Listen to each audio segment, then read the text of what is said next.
Welcome, everybody, to the July edition of Wireside Chat. And I'm joined by Dr. Courtney Watson and my co-host, as usual, Melissa Hart. I'm Paul Wickover, the Associate Dean of the Online MFA. Really happy to see the turnout today on a very hot day for many of us anyway. So Dr. Watson is an award-winning fiction writer and scholar of literary travel and tourism.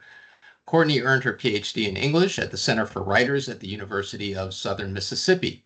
She also holds an MFA in fiction from Florida Atlantic University and a BS in print journalism from the University of Miami.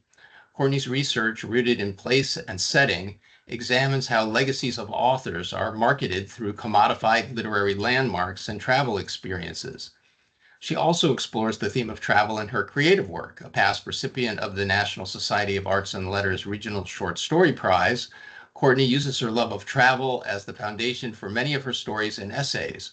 Courtney won the inaugural Omega Sci-Fi Women Hold Up Half the Sky Feminist Science Fiction Award for Never Turn Your Back on the Water, a speculative time travel story inspired by her adventure to a remote volcanic beach on the coast of Iceland. Courtney is a frequent flyer and has been a featured speaker at many conferences around the world, including the first ever Women of the World Symposium in Alexandria, Egypt. So I'm just both in awe and incredibly envious of your CV there, all the incredible places that you've visited. What what is literary tourism? Well, that's kind of the focus of your academic work. So let's talk about that a little bit, and then we can segue from that into how that influences your fiction. Sure, absolutely. So literary travel and tourism is the study of authors in the sites that they're known for, in the sites that they made famous. So it is sailing down the Nile with Agatha Christie, for Death on the Nile. It's touring Paris and each of the stops that Ernest Hemingway made for A Movable Feast. It's William Faulkner's Yoknapatawpha, which is this exact replica of Oxford, Mississippi, which is where he spent much of his life when he wasn't traveling around the world. So it is going to these different author sites, sites that are associated with them, examining the ways in which those sites have been commodified. So for instance, Harper Lee and Truman Capote's Monroeville, Alabama, which is, dead on the town for To Kill a Mockingbird was set in. So it's examining those sites, examining the artifice around them, what has been created, and what the effect of that is. It ties into heritage economies that have sprung up in these cities that are now dependent on this tourism. And it also ties into what we can learn about an author's life and an author's legacy based on the places that they visited. So that's the short pitch of it. What's interesting about it, I mean, the whole thing is interesting, but what strikes me about it is like it has this kind of anthropological angle to it, right? It's not just like literary criticism. You're drawing in from other kind of fields in order to approach the topic of the author from a very interesting new angle. Yeah, absolutely. And when you're in the physical space where they wrote, where they talked about in their work, you can kind of see it in a different light, and it makes a little bit more sense. You understand their life a little bit differently. I had one summer where some friends and I, we had a couple of conferences in Europe, and we decided it was going to be the summer of Fitzgerald. Okay. So we went to 9 or 10 different sites that he had talked about in his essays, and he was in all of these places in the span of less than a year. So you really got a sense of what the last few years of his life were like, because he was just travel, never really settling, like very itinerant, very just all over the place. And that kind of matched up with what we know was happening to him as he was, sort of slowly devolving. The last time I was in London, I made a couple of pilgrimages, both, I guess, to be considered literary. I went to see Dickens's house. Yes. And that was quite incredible to just see all the artifacts of his daily life. They And have you're right. so much of his stuff. Yes. Yeah, yeah. And the other place I went to was Freud's house. I mean, and Oh, cool. Freud is not exactly, more, he's more famous as a psychiatrist than he is as a writer, but he was an excellent Mhm. writer. And so it was also interesting to see all the artifacts associated with his life. And it does give you a Mhm. different kind of, it brings you into an intimacy with the writer that is different from what you get from their books. Yes, absolutely. I agree with that. I had a wonderful experience. I was in Paris. I was invited to speak at the Sorbonne for it was Hemingway's 50th anniversary of the publication of A Movable Feast. And just by chance and by luck, I happened to be staying at the same hotel as Valerie Hemingway, Oh, who wow. was his daughter-in-law, who he commissioned when he wrote the book to basically follow him around Paris and act as his assistant. So she had all of these incredible stories about his life and his work and what it was like to be, a writer in her own right, but also just following around this famous figure during a really troubled period during the end of his life. So yeah, you can learn so much, and it gives you so much insight, I think, just to see the places where they were writing and where they were working, and where all the magic happened. So can you give me an example like of what would your if you're going to be writing a paper, let's say, well, in fact, you Mhm. were mentioning that you're Yeah. you're delivering some remarks in an upcoming Mhm. trip about Hemingway in Spain. Mhm. And you'll be visiting some of the places in Spain that he made famous in his work. So Yeah. what is the angle? I mean, what just walk us through a little bit Mhm. of like how you take the sense of place Mhm. and the legacy of the author and what do you make out of that? Yeah, absolutely. Well, with Hemingway in particular, the talk that I am giving is about his war experiences. So, both as an ambulance driver in Italy when he was 18 years old and he got the injury that would shape the rest of his life, to the work that he and Martha Gellhorn did in Spain during the Spanish Civil War. So, lots and lots of interesting reporting that was a real departure from his fiction. Um, and I don't think he gets enough credit for this. He gets some credit. I mean, he's Hemingway. But I don't think he gets enough credit for really depicting the gruesomeness of war. Um, and also talking about, like, he was really gory, really graphic with it, didn't shy away from details. So just seeing that space where he was in when he was reporting, I think gives you a different perspective and a different insight. Hemingway also has, I mean, he has sites everywhere, but he has really, like, there's really great sites you can go to in the Florida Keys and in Cuba, and just get a sense of how deeply attuned he was to place. Hmm. Because he is very, very descriptive in his writing, and he has really, like, it's very spare prose, but at the same time, really rich details that just bring that space to life for you. So that's something that I've always found to be very, very interesting. I can definitely see that. I'm thinking about like moments in a lot of his short stories or in his novels where he really captures like the essence of a place Hmm. just with a couple of amazingly well-chosen details and that kind of Yes, crystalline prose. yes, So, absolutely. so what was it that drew you to this field? And was this even a thing when you began? Did you kind of help to forge this as a discipline? I would love to take credit for that. It was pure just luck. I was in, I think, my third semester of my PhD program at the University of Southern Mississippi. I was there to get a PhD in creative writing. So I was planning for my creative dissertation, which was a short story collection. But you still had to take a large course load of literature classes. And I happened into a class that was literary travel in the South. So for the semester, it was this traveling class, and we had a few different field trips. One was to Monroeville, Alabama.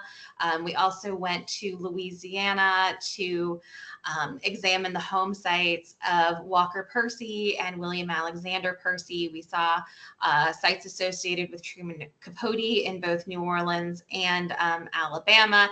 And that just really lit my mind on fire. Like I was at a point where I knew I wanted to work with literary modernists. I knew that I wanted the expats to kind of be my focus for my critical work and my critical scholarship, mainly because, I love to travel even back then.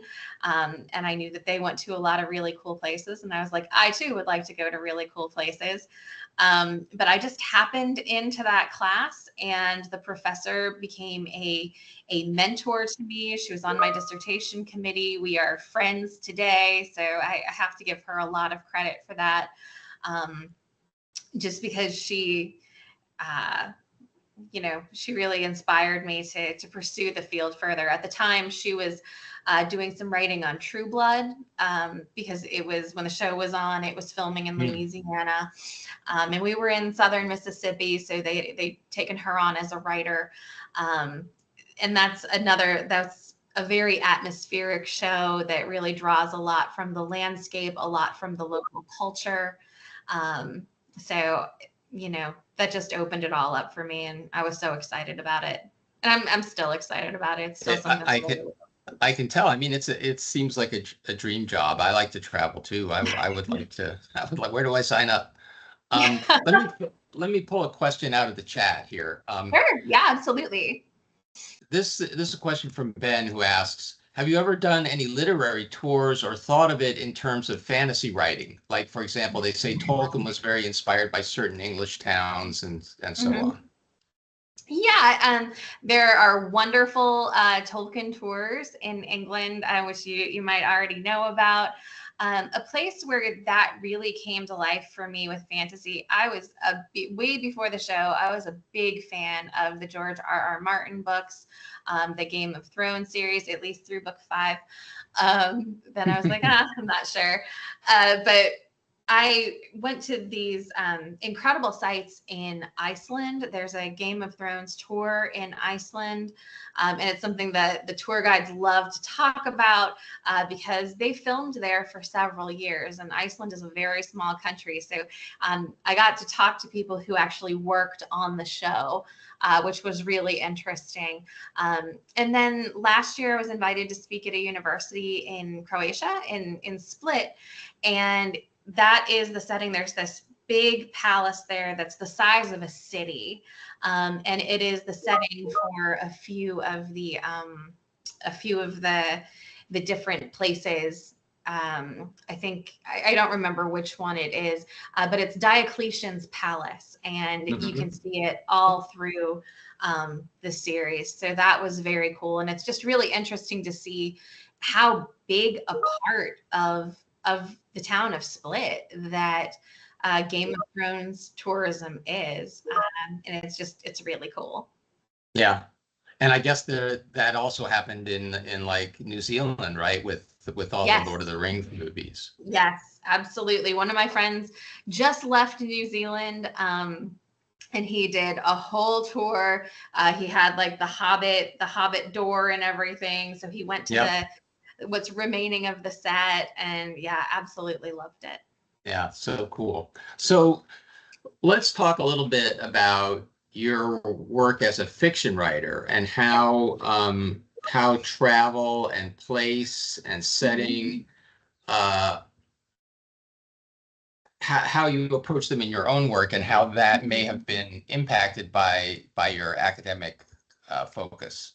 Yeah, absolutely. So I would say I predominantly write short stories. I do have a novel on submission right now, and I'm almost done with my second novel, and hopefully it'll be ready to go by the end of the summer. But I would say it's probably it changes the way that I look at place and setting. Sometimes I will be in a place and a bolt of lightning just strikes me, and I'm like, okay, something happened here. There's a great story here. One instance of that would be the story I wrote that won the Omega Sci-Fi Award, which was featured at the Pasadena Literary Festival. I was speaking at the university in Reykjavik in Iceland, and I just went off for a day to play tourist, and which is one of my, one of my favorite things to do. And I went on this tour. It was just a small group. It was me, a couple other people, and a guide. And he drove us down to the south coast of Iceland. And there's a town there called Vik that's absolutely fascinating because it's this town that is situated right below the base of a volcano called Katla. And this volcano, if it erupts, it's going to be like a Yellowstone situation because it's just absolutely enormous, and it's covered by a glacier. And as you're driving in, they tell you, okay, if you hear the sirens, you have 20 minutes to get to the church on the hill. So hopefully you can run that far that fast. Because what will happen is if it goes off, if Katla erupts, it's going to vaporize the glacier and wash the town of Vik into the sea. And the people live there. Just knowing this, just having this future disaster right in their backyard. So that's kind of shaped sort of the attitude and the culture of the entire town.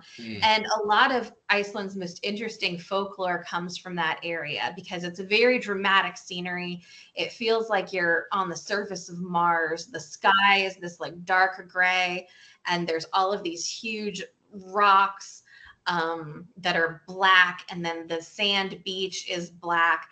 So I was just sitting out on that beach, and I got the inspiration for my story, Never Turn Your Back on the Water, because I was talking to the guide, and it just hit me, and I was scribbling down. I wrote like the first paragraph of this story while I was sitting on this beach because these waves were coming up, and they're called sneaker waves.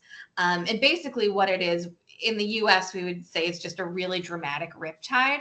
But there's people that have gotten pulled out to sea and died from it. There's, a handful of tourists every year, but it seems to me like every murder in Iceland has been blamed on these waves over the years. So if you look at like Icelandic noir and all of the great mysteries that they write, like you can tell how deeply imbued that atmosphere is into the literary culture of that country. So this story just formed in my head about these women disappearing. And I just took it from there. But yeah, I was sitting on the beach in the sand, probably too close to the waves. And just watching it. And I wrote the first paragraph or so on my phone, and just being in that place was really inspiring. Oh, that's awesome. And you used your phone. That's so cool. I didn't have a pen with me. I thought I was off duty. I guess writers are never really off duty. Oh, come on, right? We're never off duty. So yeah, I was taking pictures, and then I was like, the first couple lines occurred to me, and I just had to write it down. So yes, that story, started on a beach in Iceland in a few lines on my phone. That's awesome. And then what about the novels that you're working on? Yeah, absolutely. So my first novel, it's set in the United States, very influenced by the small town culture in the Blue Ridge Mountains, which is where I live. And then the one that I am working on right now is like a travel action adventure academic romance. Okay. Something, that sounds a little Indiana Jones-ish. Yes, maybe a little bit Indiana Jones-ish. And I've been traveling a whole lot over the past couple years. So this novel has, like, pieces of it have been written just all over the world. I wrote part of it when I was in Egypt. Part of it was written in Croatia. Part of it was written in Denmark and California and New York. And I made a little note next to just where I was each time I started working on it, because it has really been something that has been created all over the world. That reminds me, one of my favorite writers, Samuel R. Delany, he used to, at the end of his novels, he would have in italics where the novel had been written. And it would be like, Cool. it would be like, Barcelona, Lisbon, Yeah. Paris, and it was just so romantic to come across those names at the end of the book. Cause as an aspiring writer, I was like, oh, what a great life. He must be and of course he was traveling all over the place then. I remember I was writing this, and when I was speaking at the Women of the World conference, I went to Egypt. I spent a few days in Cairo, and then the conference itself was in Alexandria, Egypt. So you sail up the Nile, you go as far as you can, then you drive into Alexandria. But I got to my hotel, and it's the Cecil Steinberger Hotel in Alexandria. It's right on the waterfront. The views are absolutely astonishing. But I go up to my room, and many, many famous people have stayed at this hotel over the years. So like Winston Churchill has stayed there. They have a plaque up front in the lobby with the signatures of all of the luminaries that have stayed there over the years. Yeah. So my suite that I was in was the Cecil B. DeMille suite. Oh, so my it is God. where he stayed when he was filming in Egypt. Next door to my suite, in the room that was under renovation, they were doing some stuff in it. I just looked over my shoulder and I saw the little brass plaque, and it said Agatha Christie on it. Oh my God. And I am an absolutely huge Agatha Christie fan. I love her work. I've loved her work forever. And so I was like, oh my gosh, I need to see it. I need to see it for myself. The door was ajar. I'm not going to say it was open, but the suggestion was there. So I let myself in, and it was just so cool to stand in the place where she stood. And they had her desk that she apparently wrote part of Death on the Nile at. And she had spent, big chunks of her life in Egypt and in the Middle East, which I was really fascinated to learn that. But it was just really cool to be looking at the same view out the window and to be in the same space that she had inhabited at a distance of about 75 years or so. Yeah, right. A little light breaking and entering, or just entering. I didn't actually break anything, but I had to see it. Of course. I mean, were you a little tempted to prize off the little plaque on the door and take that with you? I took lots and lots of pictures. Right. Yeah. Oh, that's so cool. And, even as you're mentioning that, I'm thinking of all of the great writers that are associated with Alexandria and with Egypt, Paul Bowles and yes, Lawrence Durrell and Cavafy, the poet. I mean, it's just really, I don't think about it that often, but now that you have brought it to the forefront of my mind, I realize that there are a lot of places that are just indelibly connected to writers, or writers connected to those places. I mean, specifically, we think about Europe a lot with the expats, but North Africa, I mean, is all over the map with writers in Marrakesh and throughout Morocco, Tangier, right, and Egypt as well. When I get the opportunity to do so, I would love to investigate that further. I had a blast in Egypt. So I would definitely, I've been to Morocco, but I'd love to spend some more time there too. So on that note, let me pull another question from the chat, which is somewhat related to this. What has been your favorite place to visit and learn about? I think the place there's a dozen, but I think the place that really started a lot of this for me was, of course, in the South. I had moved from Miami to Mississippi to go to graduate school. It was a very, very different culture. And I had loved Southern writing for years and years and years. So it was a real thrill to go to Jackson and go to Eudora Welty's house and see the spot where she wrote so many of her stories. So I would say the tour of the South was wonderful to be able to go to those spaces. Key West was a place that, you know, started a big part of my interest in this. I went when I was a student, actually, in my MFA program, and it was for historical fiction. It was the theme of the conference. It was the Key West Literary Seminar.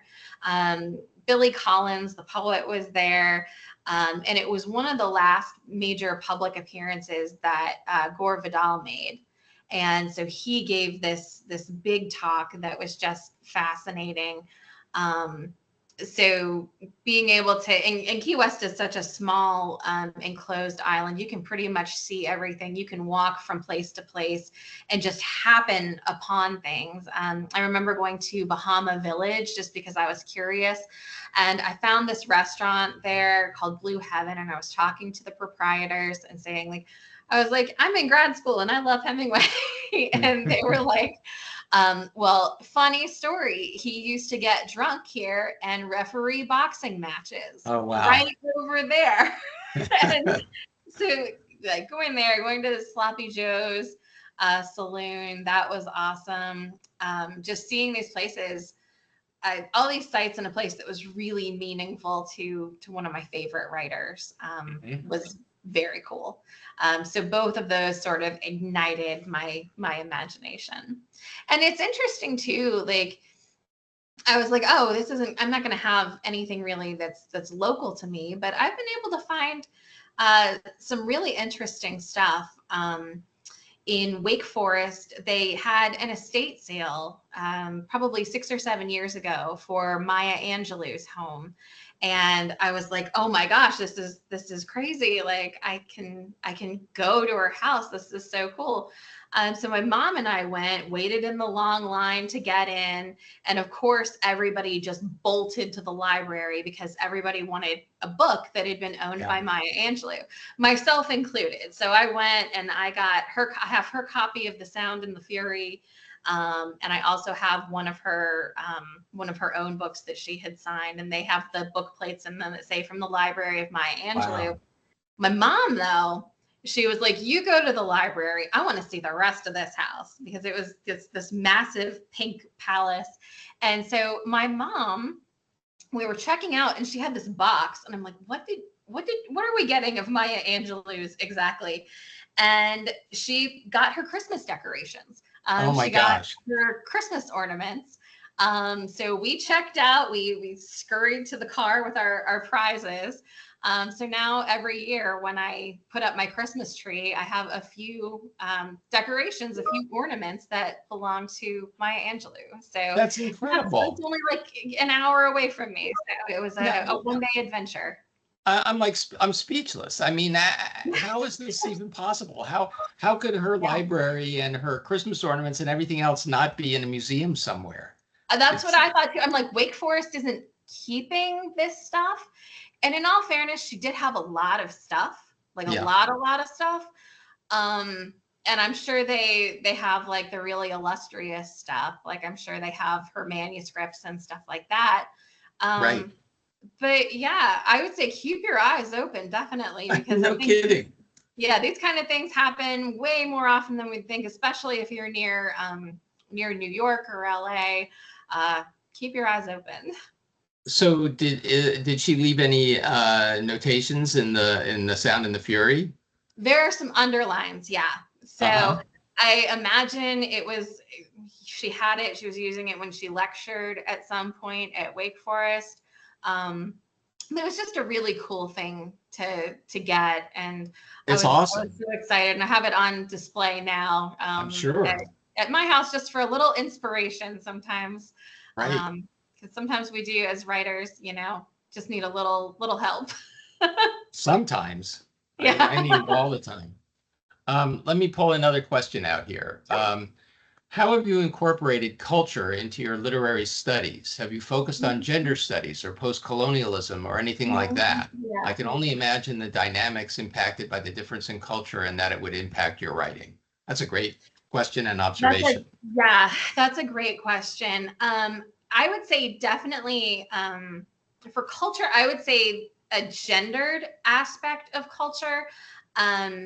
It was through my, love of Hemingway that I happened upon the work of his third wife, Martha Gellhorn, who is a staggering writer in her own right. She's often eclipsed by his work.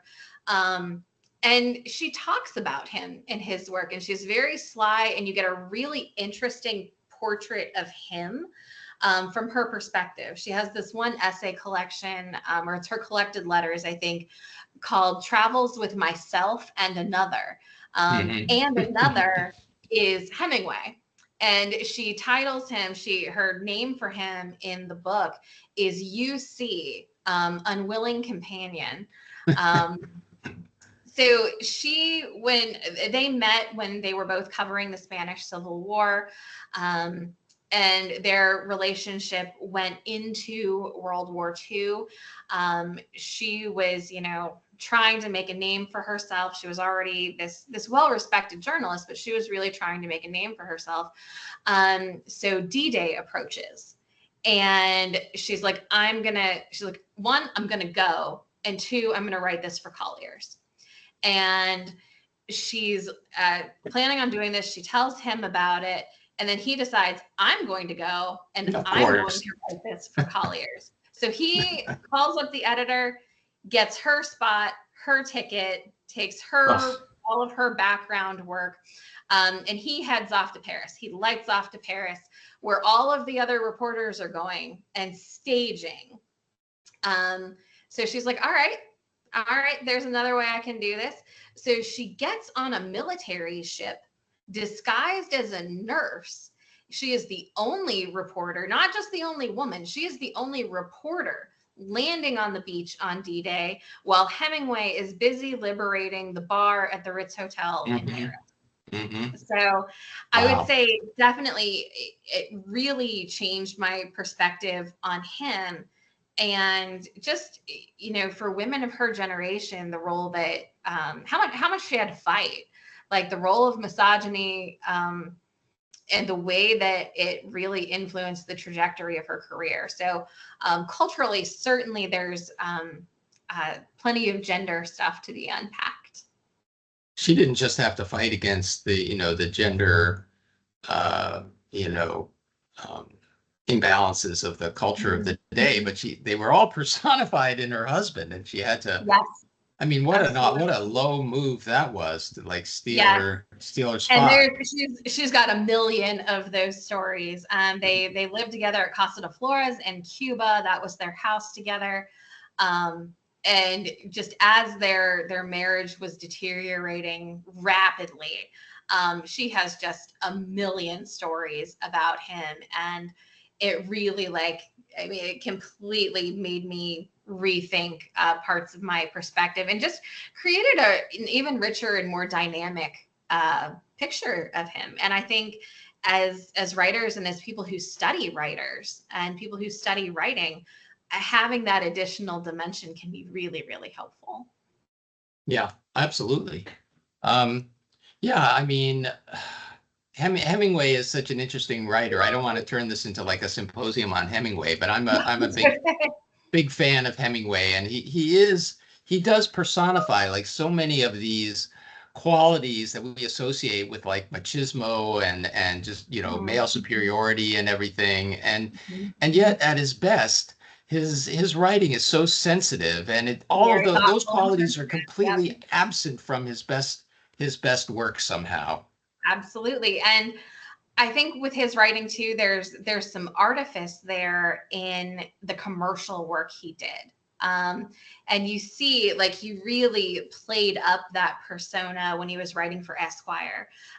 When he was like, well, when you are, trekking through the Himalayas and you want to have this Gillette razor with you, right? he really built up that persona.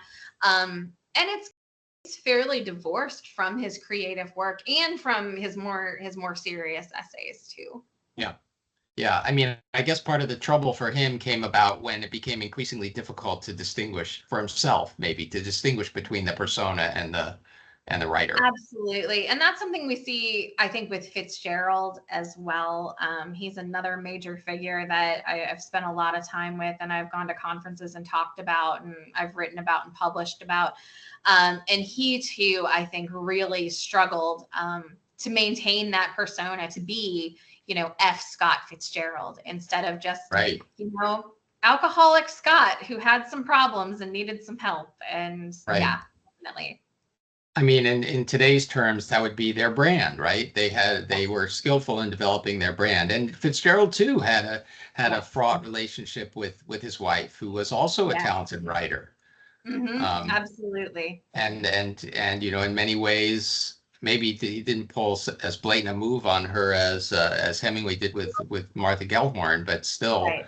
some Yeah. things probably not to be proud of. Yes, absolutely. Well, this is really interesting. Let's see. There's a couple of other things I want to touch on. I want to invite people to throw questions into the chat so that I can ask them of Courtney and Melissa. If you have anything that you would like to ask or comment on, please feel free. The other thing I wanted to do, and I'm going to just do it now so that we don't lose track of this, is, I know we have people from the BA program in creative writing here in our audience, and just by coincidence, or maybe not, the three of us here, Melissa and Courtney and I, are the three of the people who look at the applications to the MFA program and make the decision about whether to admit a student, an applicant, or not. So I thought it might be helpful to talk a little bit just about what is it that makes a good application? What is it that's going to get you accepted? Or more to the point, what is it that's going to get you rejected? What should you not do in an application? So what are some of the things that you've seen, Courtney? I would say definitely follow the rules. Give the applications, submit applications that are giving what is being asked for. So make sure that application is complete. Make sure you have every different part of the application. But once that's out of the way and done, there's so many things, and I've read so many wonderful, wonderful samples from applicants to this program. Where the writing just jumps off the page, like immediately there's something special about it, and you're not like, oh, I like this sample. You're like, I want to read this book. I can't wait to read this book or read this story.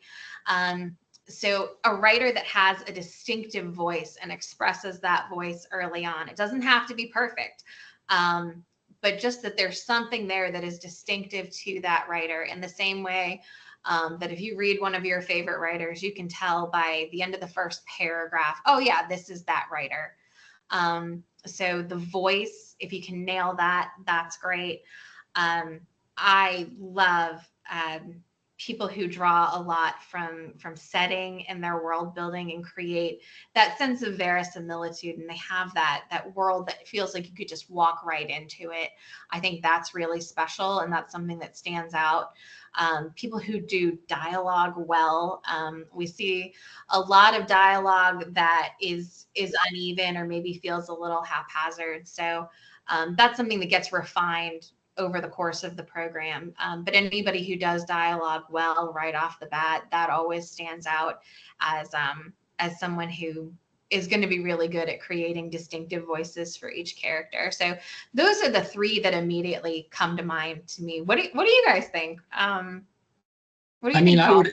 I would agree with all of those. I was going to ask you about whether it is better to do like a self-contained complete scene or short story, or whether an excerpt from something longer that might not resolve itself, in the way that the end of a chapter might. For example, would it be better to do something that's self-contained in that way, or not? What's your preference as a reader? I love something that makes me want to read more. So if it's like the first chapter of a novel and it makes me want to move on to chapter 2 and be like, oh, I really want to know what happens next. But it's also good to see if a writer can carry a story, like if they can just nail it, beginning, middle, and end. So I would say they both have their virtues. But I do love something where I'm like, okay, I need to know what happens next. I can't wait to know what happens in this person's story. Yeah. What do you think, Melissa, if you care to chime in? Yes, I care to chime in. Sorry, I just sent Ben the wrong link on something. I just taught for the Sacramento Writers Group a class on first paragraphs or first pages.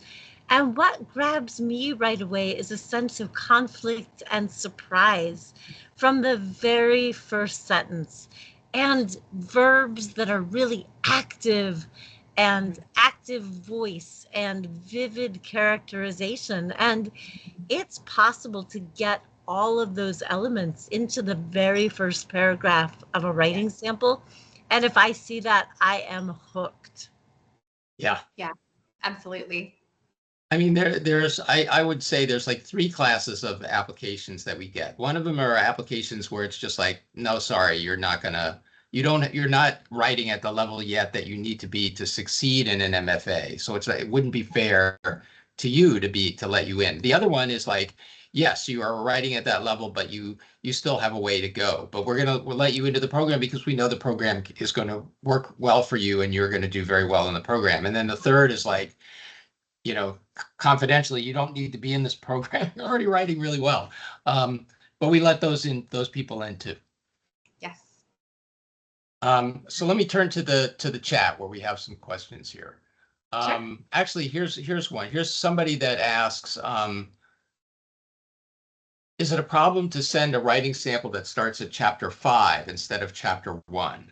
And I wrote a response to that, which was, why would you want to send chapter 5 instead of chapter 1? And I think that the issue there is that presumably by chapter 5, there's a lot of backstory in the novel that's been revealed. Characters have already established themselves in certain ways in the mind of the reader. If you're just jumping in with chapter 5, the person that's evaluating your work might feel a little bit at sea, right? Because they won't have seen these characters introduced. They won't really have enough context necessarily to make certain judgment calls about the quality of characterization, maybe use of pacing and plot.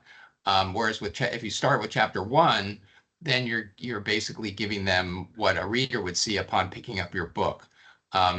Obviously, we're judging on the basis of quality of your writing. So starting with chapter 5 is not going to be an automatic rejection by any means, I don't think, for many of us. But I would seriously I would just be really sure that chapter 5 was the best place to start. I agree with that. I think if you start in chapter 5, you might be giving yourself an uphill battle. Like you're at a point where now it's your job to convince the reader instead of just introducing the reader to the world. So yeah, and not to say there aren't some absolutely phenomenal chapter 5s out there, but I think it does make your job harder. Yeah. Okay, so let me go back in here because there were some other questions having to do with the thesis itself. Yes, and here's one. Any advice for those of us going into our thesis classes soon? And there was a response from another attendee that said, develop a writing habit as soon as possible. Yes. What else can we advise? Well, just to expand on that is something that I don't think you can overemphasize the importance of that. I'm trying really hard to get this novel that I'm working on right now to get the first draft finished, and I am doing a program this summer called Seize the Page, where you just meet with a group of writers in the morning. It's 5 a.m. for people on the West Coast. It's 8 a.m. for people on the East Coast. You meet and you write for an hour, and then you start your day and go off on your day.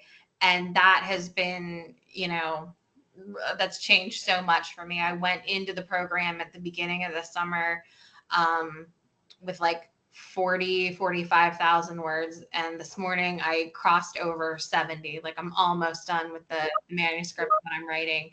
And it's been something that really, like, I don't know, you have to like change like all of your habits, but that I think can be really helpful if you have some support too, like people who support your writing, having a support system, having people who, I have a friend who's a writer, and sometimes we meet for coffee and a writing session, and we meet, we get our coffee, we talk for a few minutes, we set the timer for like half an hour or 45 minutes, talk a few minutes, and then do another half hour or 45 minutes of writing.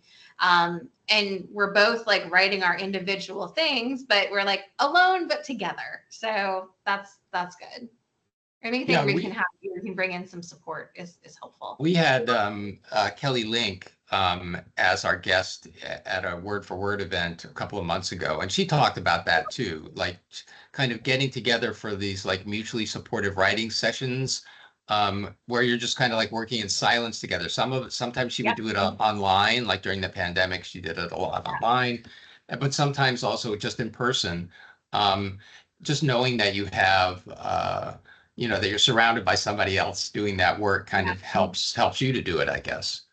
Absolutely. I agree with that.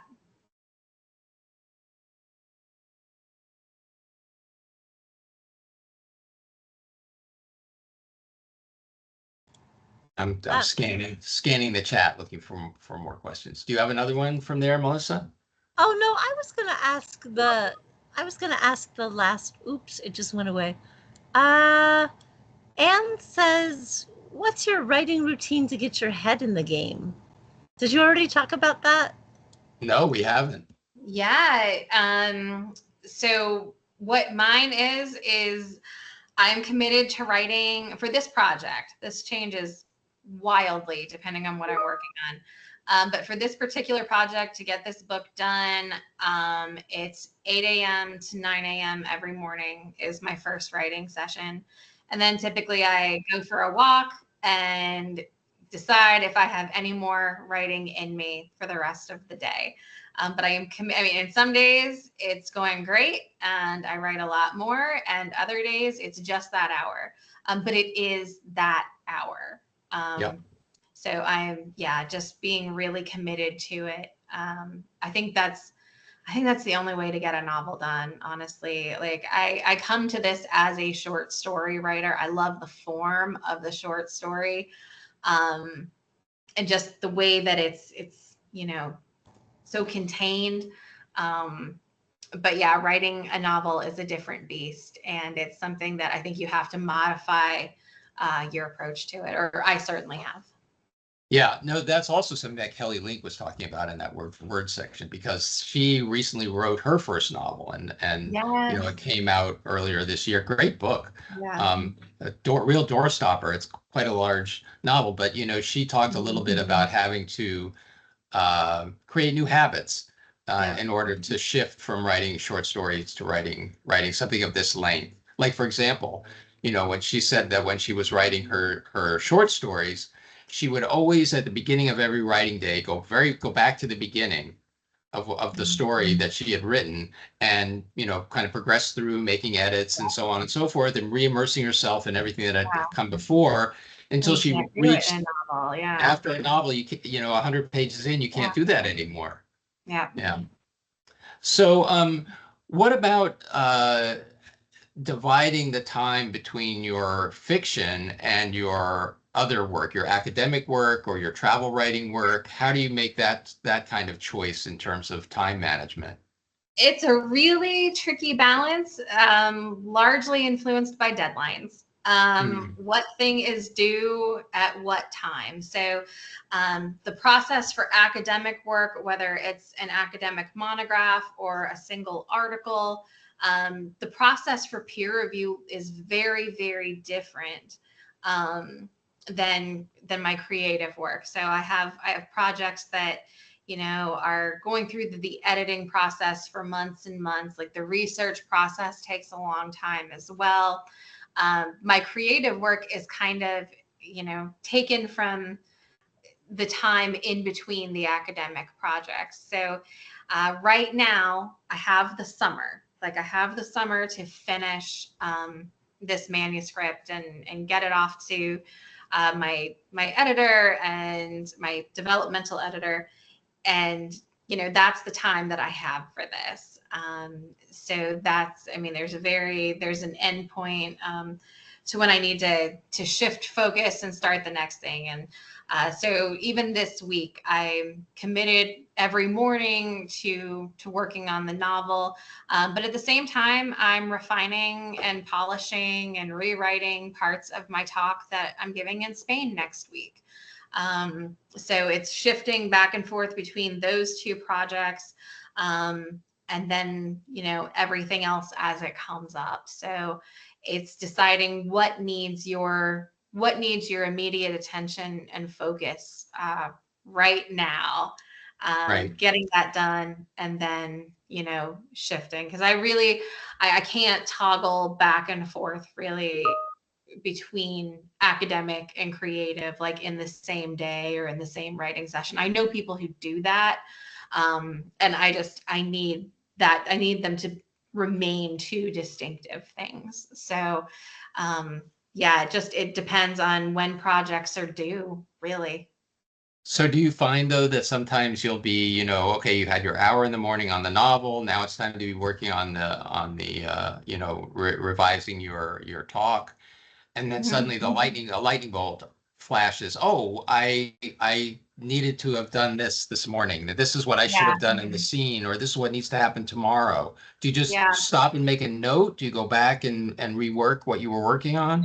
If something like that happens and I just get a great idea, the academic work will probably be dropped that day. Yeah. And Okay. I'll chase that and write it out, like, you know, as thoroughly as possible, and then get back to the academic stuff and just go back and forth and try to give Right. everything the attention that it deserves. And I never quite make it, but I am trying. So.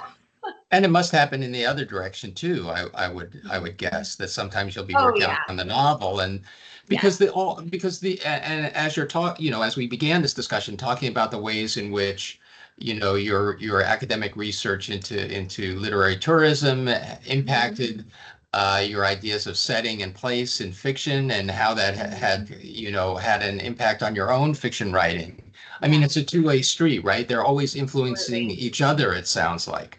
Yes, yes. It's at least a two-way street. There's, you know, there's stuff coming from all directions. And as part of my academic work, I read a whole lot. And I read really widely in nonfiction. As like my personal preference is fiction, of course, but I read a whole lot of nonfiction and you know, manuscripts and archival material and all sorts of research ephemera, and to see, like, you know, famous writers second guessing themselves in the little marginal notes that they write to themselves on the handwritten manuscripts. I mean, it just gives you a world of ideas of things to play with and notes to write down. So I have, you know, I keep an open file whenever I'm writing of stuff that I know, like, oh, I'm going to use this in a story someday, or I'm going to use this in a novel someday. So yeah, I mean, you can get a lot of inspiration just in research, I've found. Yeah. I mean, that's always an issue that a lot of writers have is like, where do you draw the line with research? How do you know when you've researched too much? Can you research too much? How do you know what to use and what not to use in a particular story? And of course, it's very different if you're researching for, you know, a nonfiction piece than if you're researching for a work of fiction. Yeah, I think for fiction, you want to know enough to create that sense of realism, that sense of verisimilitude, that it can pass muster with the reader, and the reader's like, okay, I'm confident that the writer knows what they're talking about.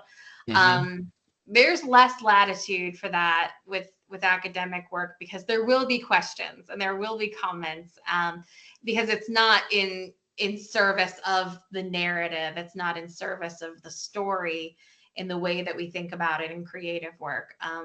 Like, because in academic work and critical work, you're really like, you're deep in the minutia for that, and there can be really interesting questions that come from that you need to be prepared to answer. I want you to write a series of mystery novels about murders that take place in literary locales that have something to do with the writer who's associated with that locale, and your protagonist could be someone just like you, who's like I love that.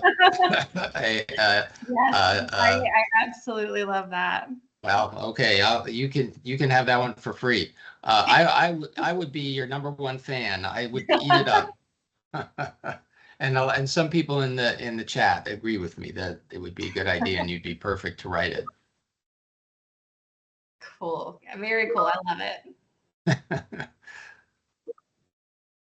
So when you get back from your upcoming trip, then you're gonna be kind of home for a while. Yes. And then what? Do you have future trips planned? Are you already looking ahead?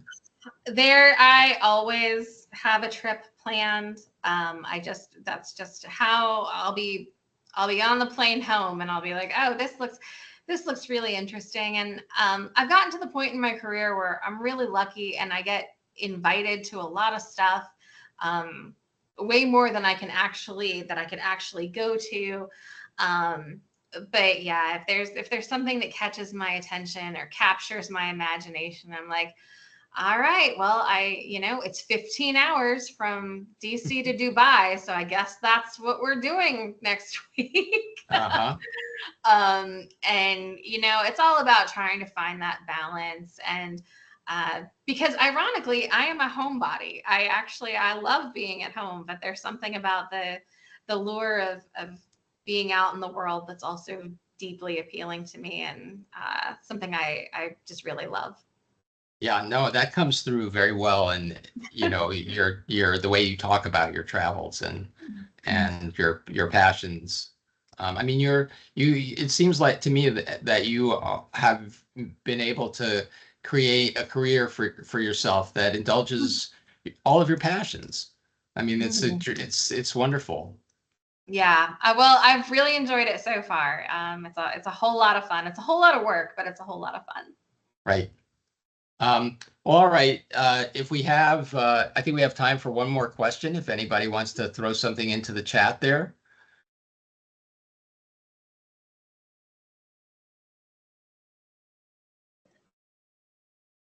Oh, I like that. Homebodies know how to make their home anywhere. That's a great little quote. That's a very pithy statement.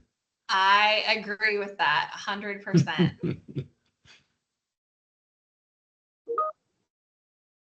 And Amy says, I'm very interested in your novels. When can I be on the lookout for them?